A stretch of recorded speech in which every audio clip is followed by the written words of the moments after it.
Take that patch off. She's done. Colonel Daniel Hayes didn't raise his voice. He didn't need to. The training field fell silent the moment the words left his mouth. Under the pale California morning sky, more than 40 Marine candidates stood frozen along the edge of the obstacle course, their eyes fixed on the woman lying on the packed dirt 30 yards away. Emma Walker barely moved. Dust clung to her sleeves. One shoulder was wrapped in a fresh bandage beneath her training uniform, and her breathing was slow, measured, controlled. A Navy corpsman knelt beside her, already reaching for the Velcro training patch attached to her chest. In this program, removing that patch meant only one thing. Your training was over. Your chance was gone. The corpsman hesitated for a moment before placing 2 fingers on the edge of the patch.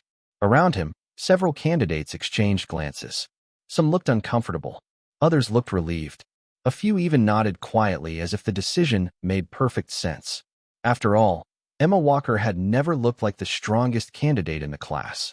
She stood 5 feet 6 inches tall, carried herself with quiet reserve, and rarely joined the loud conversations that filled the barracks every night. She never bragged, never complained, never reminded anyone that she had already spent years in military service before arriving here. Most people simply assumed she was struggling to keep up. They were wrong, but nobody knew that yet. The morning sun crept over the hills surrounding Camp Pendleton, casting long shadows across the training grounds. The obstacle course behind Emma stretched nearly half a mile through sand, wooden barriers, rope climbs, and steep embankments. It was designed to expose weakness. Today it had done exactly that. Less than 20 minutes earlier, Emma had fallen hard during a team carry evolution. The injury to her shoulder had flared instantly. Medics had rushed forward. Instructors had stopped the exercise. And now the commander himself had made his decision. End her training. Simple. Clean. Final. The corpsman reached again for the patch. Then something unexpected happened. Emma opened her eyes. Not dramatically. Not with some heroic burst of energy. Just a quiet blink. Then another. The corpsman paused. Several Marines shifted their weight.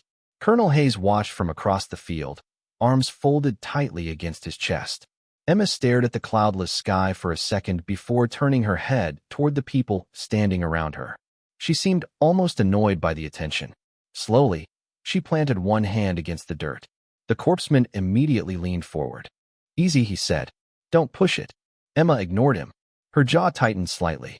Dust rolled from her sleeve as she pushed herself upright. The movement was slow enough that nobody reacted at first. Then a murmur spread through the crowd. Because everyone knew what they were seeing. This was not someone accepting defeat. This was someone making a decision. Colonel Hayes narrowed his eyes. The corpsman stepped back. Emma rose to one knee. Her injured shoulder remained perfectly still. Her face revealed almost nothing. No anger. No frustration. No fear. Just focus. Then, before anyone could stop her, Emma Walker began to stand. Emma Walker stood fully upright, and for a moment nobody said a word. The wind moved lightly across the training grounds, carrying dust over the obstacle course while dozens of eyes followed her every movement. Colonel Hayes remained expressionless, but several instructors exchanged uncertain glances. The corpsman took a cautious step forward. "You should be resting," he said. Emma brushed dirt from her sleeve and looked toward the far end of the course. "I will rest when the evaluation is over." Her voice was calm, almost quiet, yet somehow everyone heard it. A few candidates shook their heads. Others looked away. To them, Emma had always been difficult to understand. She had arrived at Camp Pendleton 6 weeks earlier carrying a single duffel bag and a service record that seemed surprisingly ordinary. No impressive headlines. No famous deployments. No stories that circulated through military circles. Her file listed years of service, solid evaluations, and several instructor recommendations, but nothing that stood out. In a place where candidates constantly compared achievements, Emma gave people very little to talk about. She woke up before sunrise. She completed every assignment. She spent her evenings studying training manuals instead of joining conversations in the barracks. When others celebrated high scores, she stayed silent. When others complained about difficult exercises, she stayed silent then too. Eventually, people stopped trying to know her. They filled the silence with their own assumptions instead. Candidate Ryan Mercer was one of the first. Tall, confident, and popular among the class, He had decided during the second week that Emma would never finish the program. "She is too careful," he told a group of candidates one evening. "People who belong here take risks." Several nodded in agreement. They saw Emma measuring rope lengths twice before climbing. They saw her checking equipment carefully before every evolution. They mistook discipline for hesitation. Others joined in. Small comments became jokes. Jokes became predictions. By the fourth week, some candidates were quietly placing bets on when she would leave. Emma heard most of it. She simply never responded. That only made people more curious. The strange thing was that despite all the criticism, her scores never dropped. During land navigation exercises, she consistently arrived early. During team assessments, instructors repeatedly noted her ability to remain calm under pressure. During endurance events, she rarely finished first, but she always finished. One instructor described her performance with a single word written across an evaluation sheet: reliable. Yet reliability rarely impressed young candidates chasing recognition. They wanted dramatic victories. They wanted loud confidence. Emma offered neither. 3 days before the injury, something unusual happened during a leadership exercise. Candidates were divided into teams and given a complex problem involving limited supplies and strict time limits. Arguments broke out almost immediately. Competing personalities clashed. Voices rose. Plans changed every few minutes. Through all of it, Emma stood near the edge of the group and listened. Finally, after 20 minutes of confusion, one instructor asked if anyone had a workable solution. Emma raised her hand. She spoke for less than 60 seconds. When she finished, the room became quiet. Her plan was simple, efficient, and solved every major problem. The team completed the exercise ahead of schedule. The instructor praised the solution openly. Several candidates were surprised. Ryan Mercer was annoyed. "Beginner's luck," he said afterward. But even he sounded less certain than before. Now, standing on the training field with dust on her uniform and a bandage hidden beneath her sleeve, Emma could feel those same people watching her. Some expected her to quit. Some hoped she would. Others were beginning to wonder if they had misjudged her from the beginning. Colonel Hayes finally stepped forward. His boots stopped a few feet away. Emma met his gaze without saying a word. The commander studied her for several seconds. Then he looked toward the instructors gathered nearby. What happened next would change the course of the entire training cycle. Colonel Hayes kept his eyes on Emma for several long seconds before turning toward the group of instructors gathered near the obstacle course. The candidates watched in silence. Nobody wanted to be the first to speak. The morning had already become far more complicated than anyone expected. Finally, Hayes motioned for senior instructor Marcus Reed to step forward. Reed was a former Marine with nearly 20 years of experience training candidates. He respected rules, respected medical evaluations, and respected chain of command. Yet there was hesitation in his expression. "Sir," Reed said carefully, "before we make the final call, there is something you should know." Hayes folded his arms. "Go ahead." Reed glanced briefly toward Emma before returning his attention to the commander. The injury did not happen the way most people think it did. A faint murmur moved through the candidates. Ryan Mercer frowned. He had been standing near the front of the group, confident that the situation was already decided. Now uncertainty began to creep into his face. Hayes remained still. "Explain." Reed nodded. "Last night's amphibious navigation exercise." Several candidates immediately understood what he meant. The exercise had taken place after sunset along a rugged stretch of coastline nearly 2 miles from the main training area. Visibility had been limited. Temperatures had dropped into the low 50s. Teams were required to move equipment across uneven terrain while maintaining strict timelines. It was one of the most demanding events of the entire course. Reed continued. Candidate Walker completed every assigned checkpoint without issue. Then, during the final movement phase, another candidate lost footing near a steep embankment. The crowd became even quieter. Emma said nothing. She stared toward the distant hills as if the conversation had nothing to do with her. The candidate was carrying communications equipment, Reed said. The load shifted unexpectedly. Walker moved to stabilize both the equipment and the candidate. Hayes narrowed his eyes. "And that is when she was injured?" "Yes, sir." Reed paused. She reported neither the incident nor the injury. Several heads turned toward Emma. That detail surprised them more than anything else. In training environments, injuries were documented immediately. Candidates were expected to report problems before they became serious. Emma had done the opposite. She had finished the remainder of the exercise without mentioning it. Why was this not included in the initial report? Hayes asked. Reed looked uncomfortable. Because the candidate she helped never reported it either. Now the silence felt heavier. Across the formation, one Marine candidate lowered his eyes toward the ground. His name was Tyler Brooks, 23 years old, former college athlete, strong performer throughout the course. Until now, nobody had connected him to the previous night's incident. Hayes noticed immediately. Brooks. The young Marine straightened. Sir. Step forward. Brooks obeyed. Every candidate watched as he stopped several feet in front of the commander. Hayes studied him for a moment. Is Reed's account accurate? Brooks swallowed. Yes, sir. Why did you not report it? Brooks looked briefly toward Emma. Because she told me not to. That answer generated another wave of whispers. Hayes raised one hand, and silence returned. She told you not to? Yes, sir. Brooks nodded. She said the team had a mission to finish. She did not want attention. She told me to focus on completing the exercise. Hayes shifted his gaze toward Emma. For the first time, a trace of curiosity appeared in his expression. Not admiration. Not approval. Curiosity. Because over 6 weeks he had reviewed hundreds of evaluations, dozens of reports, and countless performance records. Yet none of them fully explained Emma Walker. Most candidates worked hard when instructors were watching. Most candidates wanted recognition. Most candidates wanted credit. Emma seemed interested in none of those things. Reed cleared his throat. There is one more detail, sir. Hayes looked at him. What detail? Reed exhaled slowly. The candidate she assisted was carrying the team's navigation package.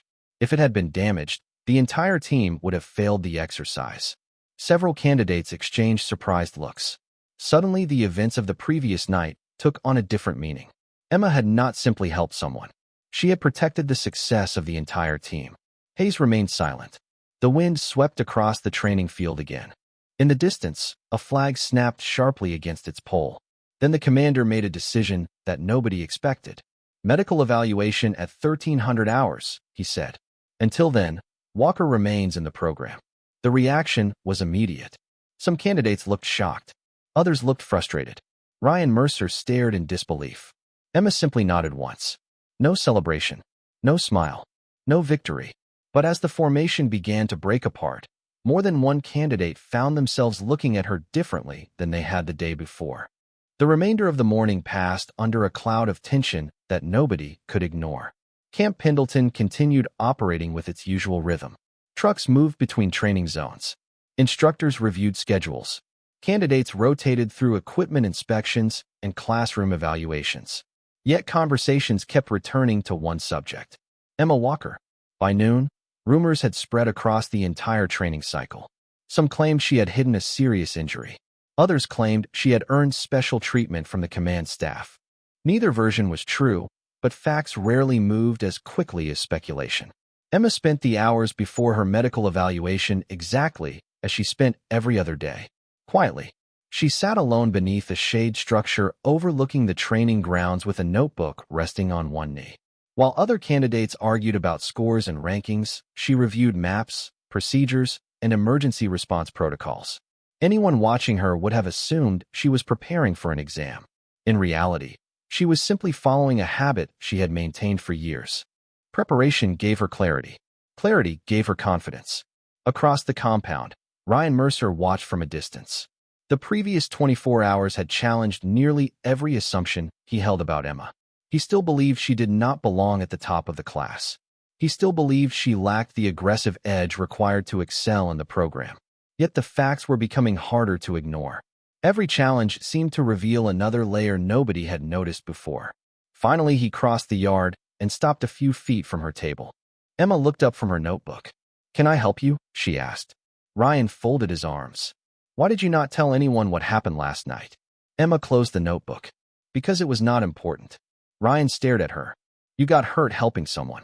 The team finished the exercise. That is not an answer. Emma considered him for a moment. The mission was the answer. Ryan opened his mouth, then stopped. For the first time since arriving at Camp Pendleton, he found himself without a response.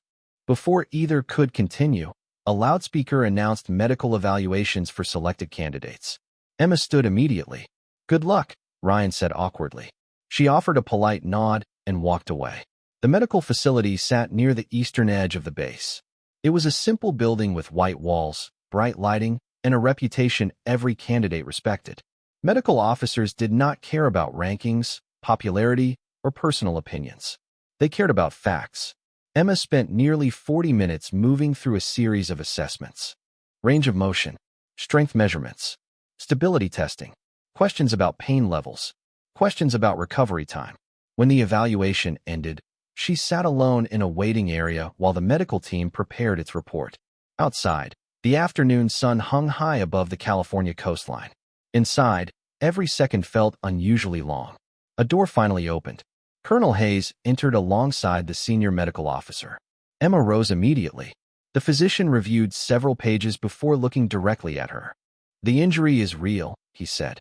However, it is stable. With appropriate monitoring, participation may continue. Emma remained expressionless. Hayes remained expressionless as well. Then the physician added one final sentence. I would not recommend unrestricted training. That changed everything. Hayes thanked the physician and stepped into the hallway. Emma followed. For several seconds, neither spoke. Candidates passed in the distance. Instructors moved between buildings. The base continued operating around them. Finally, Hayes stopped near a window overlooking the training grounds. Walker, sir, do you know why this program exists?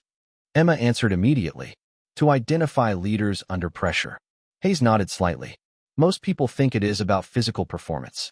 They are wrong. He looked toward the obstacle course in the distance. Pressure reveals character. Character reveals leadership. Emma listened carefully. Hayes turned toward her. Tomorrow morning, I am conducting a final assessment event. His voice remained calm. A difficult one. Emma waited. 12 candidates. Consecutive evaluations. No shortcuts. No exceptions. For the first time all day, uncertainty appeared in her eyes. Not fear. Anticipation. Hayes noticed it. You are not required to participate. Emma answered without hesitation. I will be there, sir. The commander studied her for a moment before giving a single nod. That is what I expected you to say. The next morning arrived cool and gray. Low clouds drifted over Camp Pendleton as candidates assembled near the combat training arena before sunrise. Word of the final assessment had spread quickly through the barracks. Nobody talked about anything else. 12 candidates had been selected. Some were among the strongest performers in the entire class. Others had earned reputations for endurance, leadership, and composure under pressure. Together, they represented a difficult challenge for anyone, especially someone recovering from an injury. Emma arrived 10 minutes early. She carried no special equipment and made no effort to attract attention. Her shoulder remained supported beneath her uniform, and although the medical staff had cleared her to participate, every movement reminded her that recovery was far from complete. She ignored the discomfort and focused on the field ahead. The arena had been arranged differently than usual. Instead of a single event, instructors had created a sequence of 12 consecutive evaluations. Each candidate would present a new challenge requiring decision-making, communication, problem-solving, and controlled physical performance. There would be no extended breaks between stations. The goal was simple: measure leadership under mounting pressure. Colonel Hayes stood beside a large briefing board as candidates gathered around. This is not a competition, he said. It is an assessment. We are not measuring strength. We are not measuring popularity. We are measuring judgment when conditions become difficult. His eyes briefly settled on Emma before returning to the group. Every decision matters. The candidates nodded. Ryan Mercer stood among the 12 selected participants. He noticed Emma reviewing the arena layout while others whispered among themselves. She looked exactly as she always had. Calm, focused, impossible to read. That unsettled him more than confidence ever could. After the briefing ended, instructors finalized assignments. Emma drew Station 1. Ryan drew Station 8. Several candidates quietly exchanged relieved looks. They believed the early stations would be easier. Senior Instructor Reed knew otherwise. The first station had been designed to create uncertainty from the very beginning. At precisely 700 hours, the assessment started. Emma stepped forward as an instructor handed her a scenario packet. She read it once, then again. Around her, observers expected hesitation. Instead, she immediately organized available resources, assigned priorities, and explained her reasoning with remarkable clarity. The evaluation lasted only minutes. When it ended, the instructors exchanged quick notes and directed her toward Station 2. Candidate after candidate watched her move through the course. There was nothing dramatic about her performance. No speeches, no displays of emotion. She simply solved problems one at a time. By the third station, conversations among observers had started to change. By the fourth, even skeptics paid closer attention. Ryan noticed it too. Every time Emma completed an evaluation, the instructors appeared more interested. Not impressed, interested, as though they were seeing something unexpected. During Station 5, candidates were required to coordinate a simulated emergency response with limited information. Most participants rushed toward solutions. Emma spent 30 seconds asking questions first. That decision produced the highest score of the morning. Reed marked something on his clipboard and glanced toward Colonel Hayes. The commander remained silent. Yet his attention never drifted far from Emma. Hours passed. The sun finally broke through the clouds. Temperatures climbed. Fatigue began affecting several participants. Small mistakes appeared. Instructions had to be repeated. Confidence faded. Emma kept moving. Not quickly, not perfectly, simply consistently. By late morning, she had completed 7 consecutive evaluations. The injury was clearly slowing her. Anyone watching could see the effort required to maintain pace. Yet she refused to complain, refused to ask for accommodations, refused to lower her standards. Near Station 8, Ryan prepared for his own assessment when he overheard 2 instructors talking quietly. "How many has she completed?" one asked. 7, the other replied. "And she still has 5 left." Ryan looked across the field toward Emma. For the first time since training began, he realized something important. Everyone had spent weeks judging whether Emma belonged in the program. Nobody had stopped to ask a different question. What if she belonged there more than any of them? By early afternoon, the assessment had become less about performance and more about endurance. The California sun now hung high above the training grounds, baking the packed earth and turning every movement into a test of concentration. Several candidates who had looked unstoppable that morning were beginning to slow down. Small mistakes multiplied. Instructions had to be repeated. Confidence faded beneath fatigue. Emma Walker felt the same exhaustion. Her shoulder ached with every task. The injury was impossible to ignore now, yet she refused to let discomfort dictate her decisions. Station 8 placed her opposite Ryan Mercer. The scenario required the 2 candidates to coordinate a complex logistics problem involving limited resources, conflicting priorities, and strict deadlines. For weeks, Ryan had viewed Emma as an obstacle. Now he found himself studying her with genuine respect. The evaluation began. Ryan immediately proposed an aggressive solution. Emma listened carefully before asking 3 simple questions. Each question exposed a weakness in the original plan. Ryan paused. The instructors watched closely. Instead of defending his idea, Ryan adjusted it. Emma refined it further. Together, they completed the exercise ahead of schedule. When the evaluation ended, Ryan extended his hand. Emma looked surprised for a moment before shaking it. Neither spoke. Neither needed to. Something had changed. Word continued spreading among observers. Candidates who once dismissed Emma now followed her progress from station to station. Nobody could understand how she maintained such consistency. She never appeared rushed, never appeared emotional. Every challenge received the same response. Assess, adapt, execute, move forward. Station 9 introduced a leadership scenario involving conflicting personalities and incomplete information. The purpose was not to find a perfect answer. The purpose was to observe how candidates managed uncertainty. Several participants struggled. Emma did not. She acknowledged what she did not know, gathered input, and made a decision without hesitation. Senior Instructor Reed wrote notes continuously. Beside him, Colonel Hayes remained unusually quiet. The commander had spent years evaluating Marines. Experience taught him that talent often announced itself loudly. The rare individuals who truly stood apart usually did the opposite. They let actions speak first. Emma reminded him of those people. By Station 10, the physical strain was becoming obvious. Sweat darkened the collar of her uniform. Her pace had slowed slightly. More than once an instructor offered additional recovery time. More than once she declined. Not because she was trying to prove something, simply because the clock continued moving. So did she. During a brief transition between stations, Tyler Brooks caught up with her near a water station. "You should have reported the injury," he said quietly. Emma took a drink and looked toward the next evaluation area. "Maybe." Tyler shook his head. "You protected me." Emma shrugged. "I protected the mission." Tyler laughed softly. "You really believe that, do you not?" Emma finally smiled. It was small and brief, but it surprised him. "Someone has to." Before he could answer, an instructor called her forward. Station 11 awaited. The final challenges were intentionally difficult, not because they required extraordinary skill, but because they arrived after hours of accumulated fatigue. Every candidate reached a point where concentration became harder. Judgment became slower. Patience became thinner. That was where true evaluation began. Emma completed Station 11 with the same steady discipline she had shown all day. As she stepped away, Reed checked his watch. Only one station remained. Around the arena, candidates and instructors gathered along the perimeter. Conversations faded. Even those no longer participating wanted to see what happened next. 12 consecutive evaluations. One candidate remaining. One final test standing between Emma Walker and the end of the longest day of the entire course.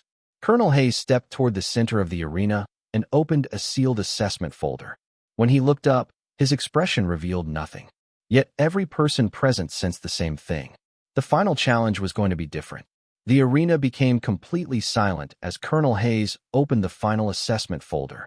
Even the candidates standing along the perimeter seemed to stop moving. The long day had stripped away most of the confidence, frustration, and competition that usually filled the training grounds.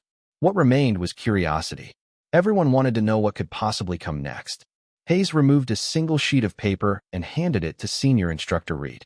Reed read it once, looked up, then read it again. For the first time all day, surprise crossed his face. That reaction alone captured everyone's attention. Emma stepped forward. Her uniform was dusty.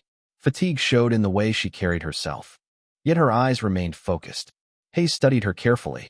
"Final assessment," he said. "Leadership under cumulative pressure." Emma nodded. "Yes, sir." Hayes pointed toward a large operations board that had been assembled near the center of the arena. Maps, resource charts, weather reports, personnel rosters, and mission updates covered the display. At first glance, it looked overwhelming. That was intentional. The scenario involved 12 separate teams operating across multiple locations with limited resources and rapidly changing priorities. Every candidate who had completed the course before considered it one of the most difficult evaluations in the program. Most participants never faced it alone. Emma would. Reed began explaining the situation. New information arrived every few minutes. Conditions changed constantly. Resources had to be reassigned. Problems had to be solved before they created larger problems. The challenge was designed to overload decision-making. Several candidates exchanged looks. Ryan Mercer quietly shook his head. He understood exactly how difficult the exercise would be after nearly 10 hours of continuous evaluation. Emma listened without interruption. She asked no questions until Reed finished. Then she stepped closer to the board and began studying the information. 5 minutes passed. Then 10. Nobody rushed her. Finally, she started making decisions. One team received additional support. Another changed priorities. A transportation route was adjusted. Supply allocations shifted. Communication responsibilities moved between units. Every choice created new consequences. Instructors immediately introduced additional complications. Equipment delays. Weather changes. Personnel shortages. New mission requests. Emma adapted. More challenges appeared. She adapted again. The pace accelerated. Candidates watching from the sidelines began following the scenario on duplicate boards. Slowly, something remarkable happened. The confusion started disappearing. The complicated web of problems became organized. Priorities became clear. Resources began matching requirements. What looked impossible an hour earlier now looked manageable. Reed checked the clock. Hayes remained silent. Ryan crossed his arms and watched closely. He expected mistakes. Everyone did. Fatigue eventually affected every candidate. Yet Emma continued working through each problem with the same calm discipline she had shown since sunrise. Not once did she panic. Not once did she become defensive. When information changed, she adjusted. When plans failed, she improved them. One instructor intentionally challenged a major decision. Emma listened respectfully, reconsidered the situation, then explained her reasoning. By the end of the discussion, even the instructor nodded. The assessment continued. Another 30 minutes passed. Then another. The arena remained quiet except for occasional updates from evaluators. Finally, Reed looked toward Hayes. The commander gave a slight nod. The exercise ended. Emma stepped back from the board. For the first time all day, she looked genuinely tired. The instructors gathered their notes. Candidates waited anxiously. Nobody knew the score. Nobody knew the outcome. Hayes walked slowly toward the operations board and reviewed the final results. His expression revealed nothing. Reed joined him. The two men exchanged a brief conversation that nobody else could hear. Then Hayes looked across the arena toward Emma. Around them, more than 40 candidates waited for his decision. And in that moment, every person standing on the training grounds sensed that the day was about to become even more surprising than anyone imagined. For several seconds, nobody moved. The late afternoon sun stretched long shadows across the arena as Colonel Hayes continued studying the final evaluation results. Around him, candidates waited in complete silence. Emma Walker stood near the operations board with dust on her boots and exhaustion in every muscle. The day had pushed everyone to their limits. Yet somehow the most important moment had not arrived until now. Hayes finally closed the assessment folder. "Candidate Walker," he said. Emma stepped forward. "Sir." Hayes held her gaze for a moment. "Your performance today exceeded expectations." A ripple of surprise moved through the crowd. Praise from Colonel Hayes was rare. Public praise was almost unheard of. Yet the commander was not finished. "What concerns me," he continued, "is not what you accomplished today." The arena became silent again. Emma remained expressionless. "What concerns me is why your official record does not explain any of it." Several candidates exchanged confused looks. Hayes removed a thin file from inside the folder. "Over the last 6 weeks, I have reviewed your personnel record multiple times." He tapped the file lightly. "Every evaluation says the same thing. Reliable, disciplined, consistent. Yet none of those descriptions account for what we witnessed today." Emma said nothing. Reed looked toward her. So did Ryan. So did every candidate standing around the arena. Hayes opened the file. "Yesterday evening I requested additional records." That statement immediately captured everyone's attention. Additional records were not normally required for training candidates. Hayes turned a page. "Those records arrived this morning." For the first time all day, a hint of tension appeared in Emma's eyes. Not fear. Recognition. She already knew what was coming. Hayes noticed. "Interesting," he said quietly. Then he looked toward the assembled candidates. "Most of you believe Emma Walker arrived here as a standard participant." Nobody spoke. That assumption was incorrect. The words landed like a shockwave across the arena. Ryan stared in disbelief. Tyler Brooks looked completely confused. Even several instructors exchanged surprised glances. Hayes continued. 3 years ago, Emma Walker completed an advanced leadership development program with one of the highest assessment scores in its history. Murmurs spread through the crowd. Hayes raised a hand and silence returned. 2 years ago, she was selected for instructor qualification. Another pause. 1 year ago, she became one of the youngest leadership evaluators assigned to a specialized military training command. This time nobody whispered. Nobody moved. The entire arena simply stared at Emma. Reed slowly removed his sunglasses. He had worked alongside numerous instructors throughout his career. He knew exactly how difficult those qualifications were. Hayes turned another page. During the last 12 months, Instructor Walker participated in the assessment and development of hundreds of service members across multiple training environments. The title hung in the air. Instructor Walker. Not Candidate Walker. Instructor Walker. Ryan felt his stomach drop. Weeks of assumptions suddenly collapsed at once. The quiet woman everyone believed was struggling to survive the course had already spent years evaluating leadership in others. Hayes closed the file. She was not assigned here because she needed this training. The commander looked across the stunned faces surrounding him. She was assigned here to evaluate the effectiveness of this training environment from the perspective of a participant. Complete silence followed. Emma finally exhaled slowly. The secret was out. Tyler Brooks looked genuinely speechless. Ryan shook his head and laughed once under his breath, unable to believe it. Suddenly everything made sense. The calm under pressure. The refusal to seek recognition. The ability to solve problems when others became overwhelmed. None of it had been luck. None of it had been accidental. Hayes stepped closer to Emma. Why did you never tell anyone? Emma glanced briefly toward the candidates before answering. Because the assignment was not about me, sir. Hayes nodded slowly. The answer sounded exactly like something she would say. Around the arena, the people who had doubted her no longer saw an injured participant fighting to stay in the program. They saw something entirely different. They saw a professional who had spent 6 weeks allowing others to reveal their character without ever revealing her own. The silence lasted longer than anyone expected. The late afternoon sun hung low above Camp Pendleton, casting golden light across the arena as candidates struggled to process what they had just learned. For 6 weeks, they had judged Emma Walker based on appearances, assumptions, and incomplete information. Now, every conversation, every joke, every prediction seemed different when viewed through the truth. Colonel Hayes looked across the formation. Training programs do not reveal character by accident, he said. They reveal character by pressure. Nobody moved. Nobody spoke. Hayes continued. What matters is not how people perform when they are comfortable. What matters is how they perform when they are tired, uncertain, frustrated, and convinced nobody is watching. His eyes moved across the candidates one by one. That is where leadership begins. Several Marines lowered their gaze. They knew exactly what he meant. During the previous 6 weeks, Emma had never announced her qualifications. She had never corrected those who underestimated her. She had never asked for special treatment.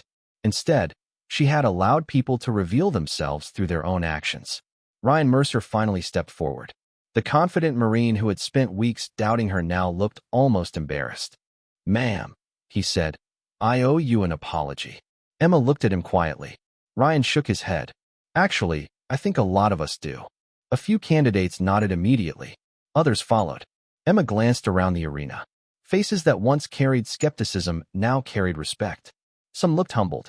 Others looked inspired. "You do not owe me anything," she said. "You were here to learn. So was I." Ryan laughed softly. "I think you learned less than the rest of us." For the first time, genuine laughter moved through the group. The tension that had dominated the day finally began to disappear. Colonel Hayes reached into the assessment folder one final time.